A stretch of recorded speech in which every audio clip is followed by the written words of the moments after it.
पहनते हैं वह सोने से ही बना होना चाहिए।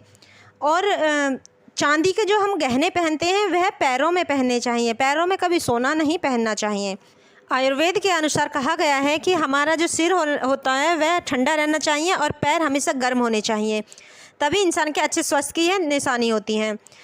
तो ये कहा जाता है कि अगर आप ऊपर के अंगों में सोना धारण करते हैं तो सिर से लेकर पैर तक गर्माहट पहुंच जाती है। और जब आप चांदी धारण करते हैं पैरों में, तो चांदी की जो ठंडक जो होती है, यानी चांदी की जो तासीर ठंडी होती है, उससे पैरों के जरिए मस्तिष्क तक ठंडक पहुंच जाती है।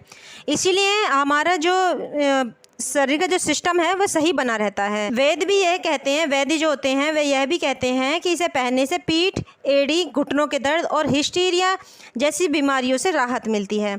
उनका मानना था कि पायल चांदी की होनी चाहिए क्योंकि यह हमेशा पैरों से रगड़ती रहती है, तो स्त्रियों की हड्डियाँ आभूषण धारण करने के लिए कहा जाता है।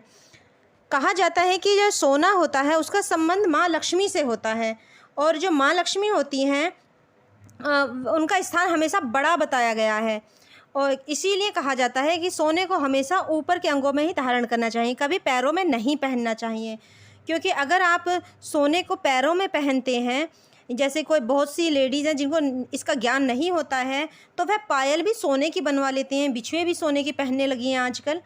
तो मैं उनको यही सलाह दूंगी कि सोने के बिछुए व पायल ना बनवाएं, केवल चांदी के ही बिछुए व पायल बनाएं। इनके पीछे मैं वैज्ञानिक कारण भी बताऊंगी।